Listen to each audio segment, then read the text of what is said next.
राम भद्राचार्य का विवादों से पुराना नाता है। वो लगातार ऐसे बयान देते हैं जो तमाम तरह के विवादों को जन्म देते हैं। उनके बयान आरक्षण को लेकर, विभिन्न जातियों को लेकर, विभिन्न जातियों के नेताओं को लेकर और राष्ट्रीय नेताओं को लेकर वो लगातार ऐसे बयान देते रहे हैं जो कि शोभनीय हैं और उनको लेकर विवाद होता रहा है। राम भद्राचार्य रामानंद परंपरा के संत माने जाते हैं। जो उनको संत मानते हैं वो मानते हैं कि वो रामानंद परंपरा के हैं और खुद को शंकराचार्य होने का वो क्लेम करते हैं। हालांकि शंकराचार्य की जो मूल परिकल्पना है वो आदि शंकराचार्य ने शुरू की थी और चार ही शंकराचार्य की परिकल्पना मूल रूप से की गई थी। और चारों पीठों पर चार शंकराचार्य होंगे जो देश के चार कोने में होंगे। यही एक उसका उसकी जो मूल अवधारणा है वो ये थी। लेकिन इस देश में कई सौ लोग खुद को शंकराचार्य घोषित करते हैं और शंकराचार्य होने का क्लेम करते हैं। और राम भद्राचार्य उनमें से एक हैं जिनका क्लेम है कि वो शंकराचार्य हैं। अब ये क्लेम सही है या नहीं है ये हिंदू धर्माचार्य तय करें। हिंदू धर्म की जो विद्वत सभा है वो तय करें कि वो शंकराचार्य हैं कि नहीं, लेकिन क्लेम उनका अपनी जगह पर है। अब ये है कि राम भद्राचार्य जो हैं वो कथावाचक हैं मूल रूप से, और तमाम जगहों पर जाकर कथाएं पढ़ते हैं। और आप जैसे जानते हैं कि इन कथाओं में सुनने वाले जो ज्यादातर लोग होते हैं वो आमतौर पर गरीब लोग होते हैं और उसमें एससी एसटी ओबीसी की बड़ी संख्या होती है। इसके बावजूद राम भद्राचार्य अपने प्रवचनों में लगातार एससी एसटी ओबीसी के खिलाफ टिप्पणियां करते रहते हैं। मूल रूप से उनके किसी भी सुधार के विषय में, उनके विकास के विषय में, उनके आरक्षण से जुड़े हुए किसी विषय को लेकर, या वो जिन नेताओं को अपना नेता मानते हैं उनको लेकर वो लगातार टिप्पणियां करते हैं। ये S C S T OBC की अपनी एक वैचारिक गुलामी कहिए या एक हेजेमनी बाई कंसेंट का जो आइडिया है एंटोनियो ग्रामसी का, कि वो कोई जोर जबरदस्ती आपके साथ नहीं करता है, लेकिन आप वैचारिक रूप से आप एक औ में रहते हैं, एक असर में रहते हैं, और इसकी वजह से अपने उत्पीड़कों के साथ भी आपको लगता है कि वो हमारा उद्धारक है। तो ये एक समस्या है और इस वजह से वो जाते हैं। चलिए, जो जाते हैं वो तो जाते हैं, लेकिन राम भद्राचार्य क्योंकि खुद को संत मानते हैं और ऐसा मानते हैं कि उनकी संत की परंपरा है, कायदे से उनको ऐसे विवादास्पद और अभद्र बयानों से बचना चाहिए। लेकिन वो इसको लेकर कभी भी, क्योंकि देखिए एक तो उनकी उम्र काफी हो चुकी है, वो दृष्टिबाधित रहे हैं बचपन से ही, उनको वो देखते नहीं हैं, तो उनको आमतौर पर आसपास के लोग जो बता देते हैं उन्हीं को वो अंतिम सत्य मानकर उसी को प्रवचन के रूप में वो पढ़ के सुनाते हैं।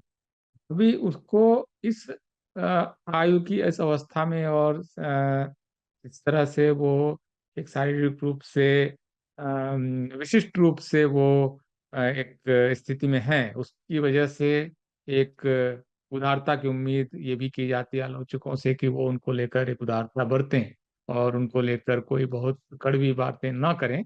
लेकिन उसकी एक सीमा होती है, क्योंकि अब उनकी बातें समाज में लोग सुनते हैं, उनके प्रवचन टेलीविजन चैनलों पे दिखाए जाते हैं, वो इंटरव्यू देते हैं, भारत सरकार उनको सम्मानित भी करती है, सरकारें सम्मानित करती रही है, अखिलेश यादव भी सम्मानित उनको करते हैं, क्योंकि समाज में असर की वजह से नेताओं को ये सब करना पड़ता है। लेकिन कोई व्यक्ति अगर लगातार संवैधानेतर बातें करे, संविधान के विरोधी बातें करे, समाज में लगातार कटुता फैलाने वाली बातें करे, तो ये गंभीर चिंता का विषय है। और मेरा तो निवेदन है राम भद्राचार्य के आसपास के जो लोग हैं उनको समझाएं कि कृपया इस तरह की बयानबाजी न करें। अशोभनीय है, अच्छा नहीं है, समाज के लिए अच्छा नहीं है, देश के लिए अच्छा नहीं है। कम से कम संविधान विरोधी बातें तो ना करें। आरक्षण की उनकी क्रिटिक हो सकती है, क्योंकि वो जिस जाति से हैं उनको भी अब आरक्षण मिल रहा है ईडब्ल्यूएस में, तो इसका भी उनको आभास होना चाहिए कि उनकी जाति खुद लाभान्वित है आरक्षण से। वो बेनिफिशियरी हैं, है उनकी जाति, और उनके जो रिश्तेदार रहे होंगे वो आरक्षण का आज की तारीख में लाभ उठा रहे हैं। ऐसी हालत में इसके खिलाफ किसी भी तरह की कोई टिप्पणी उनको करना शोभा नहीं देता है, ये उचित नहीं है। और क्योंकि अभी उन्होंने फिलहाल अनुसूचित जाति के बारे में एक बहुत अभद्र टिप्पणी की है, तो कानून को भी देखना चाहिए कि क्या वो इन उन पर सिर्फ उम्र की वजह से उनको उन पर उदार रहेंगे या सचमुच उनके खिलाफ मुकदमा दर्ज करके उनको गिरफ्तार किया जाए, इस तरह पर भी विचार किया जाना चाहिए। देखिए, समाज में जो वंचित तबका है उसकी कड़वाहट समझ में आती है, लेकिन जो सबसे प्रिविलेज्ड तबका रहा है, सबसे ज्यादा प्रिविलेज जिनको रहा है, के अंदर किस बात की कड़वाहट है? उनके अंदर तो एक उदारता की उम्मीद की जानी चाहिए कि हम प्रिविलेज्ड रहे, पीढ़ियों से पढ़ने लिखने और संपत्ति रखने का अधिकार रहा, हम एक स्थिति में पहुंचे हैं। यहाँ से उनको, वो लोकतंत्र में जब हम यात्रा कर रहे हैं तो ये उम्मीद की जाती है कि वो एक उदारता की उम्मीद उनसे की जाती है। ये उदारता अगर नहीं है तो कम से कम मौन की उम्मीद की जाती है। लेकिन 80 या 85 साल का एक बुजुर्ग आदमी जिस तरह से लगातार समाज में जहर फैला रहा है, उससे उनको मेरे ख्याल से परहेज करना चाहिए। ये बहुत ही अनुचित है। और देखिए, एक समय के बाद ये जो भीड़ जुट रही है, वो उसमें भी जागृति देर सवेर तो आएगी ही। वो क्यों सुनेगी अपनी जातियों के बारे में अभद्र टिप्पणियां? तो वहां पर भी देखिए रेजिस्टेंस आएगा, आज नहीं है। वेतना का भाव है, शिक्षा का भाव है, शिक्षा देर से आई है। और जो खास करके गरीब लोग होते हैं वो उद्धार के लिए भगवान की तरफ देखते हैं, धर्म की तरफ, और उनको लगता है कि ये बिचौलिए हैं जो भगवान और उनके बीच का कोई वो पुल बना सकते हैं। इस वजह से लोगों की उनमें आस्था है। ये सब पीड़ित मानवता की पुकार है जिसकी वजह से इन संतों के पास लोग जाते हैं। उसका उनको बेजा इस्तेमाल नहीं करना चाहिए।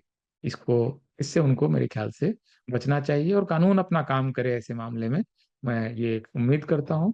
और आप सब लोग भी अलर्ट रहें, क्योंकि धर्म के नाम पर अगर वो आस्था है, विश्वास है, ईश्वर के साथ संबंध आपका जोड़ता है, आपका भरोसा है, बिल्कुल सही है। उसमें किसी को दिक्कत नहीं होनी चाहिए, किसी को कोई हस्तक्षेप भी नहीं करना चाहिए। लेकिन वो सामाजिक व्याधियों को जन्म दे, सामाजिक कटुता को जन्म दे, फिर तो ये समस्या मूलक है। इससे बचना चाहिए। बहुत बहुत शुक्रिया, धन्यवाद।